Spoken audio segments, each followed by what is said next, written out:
એક સિક્રેટ રીતથી વણવાની ઝંઝટ કે તડકે સૂકવવાની ઝંઝટ વગર ઘઉંના લોટની મીઠી સેવ આ રીતે ઘરે બનાવો. હેલો ફ્રેન્ડ્સ, સુપર મેજિક રસોઈમાં મિત્રો હું આપનું સ્વાગત કરું છું. આજે હું ઘઉંના લોટની ઝીણી સેવ જે આપણે હોળીના તહેવારમાં સ્પેશિયલ બનાવીએ છીએ તે મીઠી સેવની રેસીપી તમારી સાથે શેર કરું છું. તો તમને ચોક્કસ મિત્રો આ વિડીયો ઉપયોગી થશે. ગમે તો લાઈક કરજો, શેર કરજો અને સબસ્ક્રાઈબ કરવાનું તો ભૂલતા જ નહીં. અને મિત્રો બાજુમાં રહેલ બેલ આઇકનને પણ પ્રેસ કરજો જેથી કરીને લેટેસ્ટ વિડીયોની માહિતી તમને મળતી રહે. તો મિત્રો આ જે ઘઉંના લોટની સેવ મીઠી સેવ હોય છે ને એ આપણે વણવાની ઝંઝટ વગર એકદમ ઘરે જ આપણે સંચામાં બનાવશું.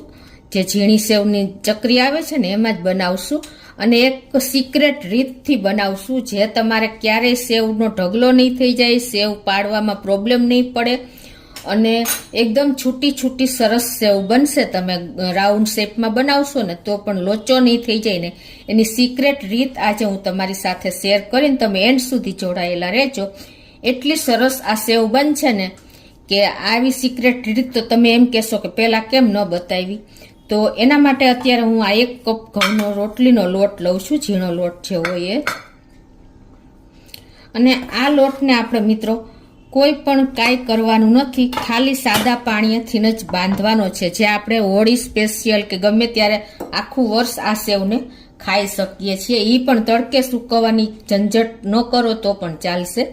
તો આ રીતે આપણે થોડું થોડું પાણી એડ કરતા જઈશું અને લોટ બાંધી લેશું.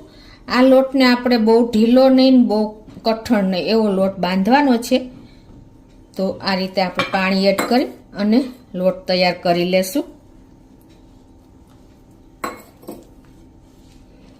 મિત્રો આપણે વર્ષો જૂના દાદી નાનીના વખતથી આ સેવ આપણે મીઠી સેવ બનાવવા માટે આપણે તૈયાર જે સંચો આવે છે ને એમાં વણતા અને એ સ્પેશિયલ માણસો આવતા. પણ તમે જો આ રીતે ઘરે કરશો ને તો ઇઝીલી તમે આખા વર્ષની સેવ બનાવી અને ઘરે તૈયાર કરી શકશો.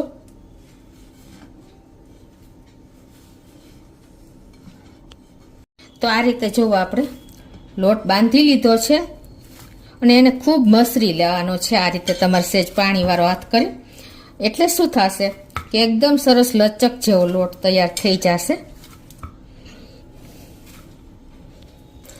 તો આ રીતે જો આપણે લોટને સરસ બાંધીને કૂણવી લીધો છે. હવે એને આપણે 5 મિનિટ આ રીતે ઢાંકી અને રેસ્ટ આપી દઈએ. તો 5 મિનિટ જેવું થયું છે, આપણે રેસ્ટ આપ્યો એને. અને જો આપણો લોટ પણ સરસ તૈયાર થઈ ગયો છે. તો એને આપણે આ રીતે સહેજ તેલવાળો હાથ કરી અને મસરી લેશું.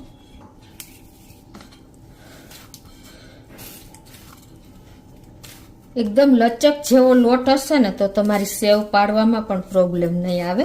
આ રીતે એને એકદમ સરસ રેશમ જેવો લોટ તૈયાર કરી લેવાનો છે. તો આપણો લોટ પણ તૈયાર થઈ ગયો છે. હવે આપણે જે આ સંચાને આપણે વણવાની ઝંઝટ વગર સંચામાં જ બનાવશું. તો આ રીતે આપણે જે સંચો આવે છે ને ટ્રેડિશનલ સંચો એ લઈ લેશું અને આવી જારી આપણે ઝીણી સેવ બનાવીએ છીએ તો આ રીતે ઝીણી જારી મૂકશું અને એને ઓઇલવાળી કરી અને સંચો રેડી કરી લેશું આ રીતે. અને હવે આપણે આને બંધ કરી દેશું.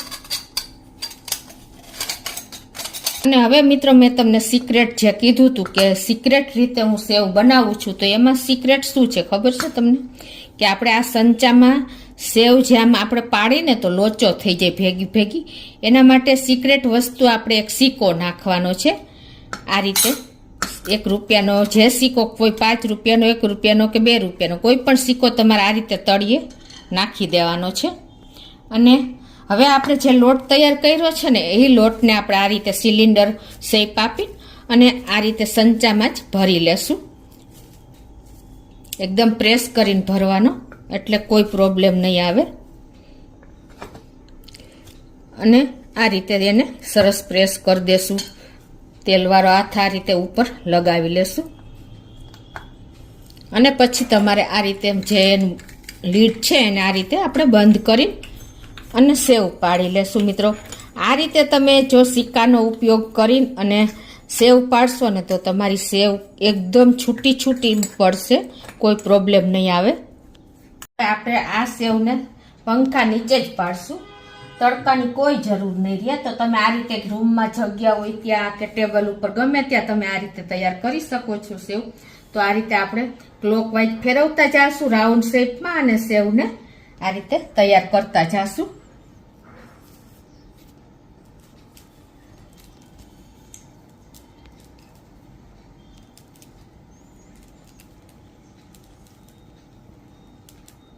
નાના નાના ગુચડામાં આપણે આ રીતે રાઉન્ડ શેપમાં તૈયાર કરશું. જો મિત્રો આપણી બધી સેવ છૂટી જ રહેશે. આ રીતે તમે ટ્રાય કરશો ને તો તમે આવી રીતે રાઉન્ડ શેપમાં પણ સેવ તૈયાર કરી શકશો અને તમારે આવી રીતે સ્ટ્રીપમાં સેવ કરવી હોય ને તો પણ તમે તૈયાર કરી શકશો. જો આપણી બધી જ સેવ છૂટી છે. પ્લસ તમને બતાવું બીજી રીત.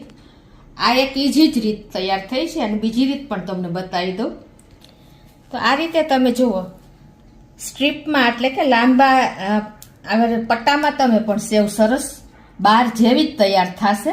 જુઓ જરા પણ આપણી સેવને લોચો નથી થતો અને આ રીતે તમારી સેવ તૈયાર થશે. તો જુઓ મિત્રો એકદમ છૂટી સેવ જો થઈ છે. આપણે જે વચ્ચે સિક્કો એડ કર્યો છે ને રૂપિયાનો, એટલે કોઈ લોચો નથી પડ્યો આપણી સેવમાં. જુઓ અહીંયા પણ જુઓ આપણે સ્ટ્રીપમાં પણ સેવ પાડી અને રાઉન્ડ સર્કલમાં ગોળ ગોળ સેવ પણ પાડી. તો બધી જ સેવ તમે આપણે જે વહેણી હોય ને એ રીતે છૂટી છૂટી જ પડી છે. આ એક તમને મેં એક આઈડિયા જ બતાવ્યો કે આ રીતે તમે સેવ પાડશો ને ઝીણી સેવ તો પણ તમારી સેવ લોચો નહીં પડે, એકદમ છૂટી છૂટી પડશે. તો હવે આ સેવને આપણે પંખા નીચે 1 થી 2 દિવસ સુકાવા દેશું એટલે એકદમ સરસ સુકાઈ જાય. પછી તમને બતાવું. તો મિત્રો જો આપણે ઘઉંની સેવ બનાવી હતી સંચામાં, મેં તમને ટ્રીક સાથે બતાવી હતી. એ સેવ જુઓ એકદમ સરસ તમે વણવાની ઝંઝટ વગર આપણે જે મશીનમાં બને છે ને વણીને એ જ ટાઈપની આપણી સેવ બની છે. બધી જ સેવ જુઓ છે ને એકદમ જરાય લોચા જેવી નથી લાગતી, છૂટી છૂટી. તમે ગૂંચડામાં કરો તો પણ એટલી જ સરસ થઈ છે. પ્લસ તમે આ રીતે સ્ટ્રીપમાં લાંબા પટ્ટામાં કરો ને તો પણ એટલી જ જુઓ એક એક આપણે સળ છૂટી લાગે છે. તો આ રીતે તમે જુઓ લોટને સરખો મસરવાનો. પછી તમારે આ રીતે ટ્રીકથી જો સંચામાં સેવ ઘરના જે રૂટીન સંચામાં બનાવશો ને અને તડકે પણ સૂકવવાની ઝંઝટ નથી. તમે પંખા નીચે ખાલી 12 કલાકમાં તમારી સેવ આટલી સરસ સુકાઈ જશે. હવે આને કેમ બનાવવી ને એ પણ હું તમને બતાવી દઉં છું. જો હું અત્યારે બનાવીશ તો બહુ વિડીયો લાંબો થઈ જશે. તો આને તમારે ઘીમાં શેકી લેવાની છે આ રીતે થોડીક નાની સાઈઝ કરી અને પછી તમારે એકદમ સરસ ઘીમાં શેકી અને પછી ગરમ પાણી નાખી દેવાનું છે અને પછી તમે ખાંડ કે ગોળ કાંઈ પણ નાખવાનું છે. અને જે પાણી કે ગોળ દૂધ શોષાઈ જાય ને ત્યાં સુધી તમારે એને ગેસ ઉપર રાખવાની છે, મીડિયમ ફ્લેમ ઉપર. તો આ રીતે તમારી ઘઉંના લોટની મીઠી સેવ ઇઝીલી તૈયાર થઈ જશે. તો ચોક્કસ તમને આ વિડીયો ગમશે મિત્રો. ગમે તો લાઈક કરજો, શેર કરજો અને સબસ્ક્રાઈબ કરવાનું તો ભૂલતા જ નહીં.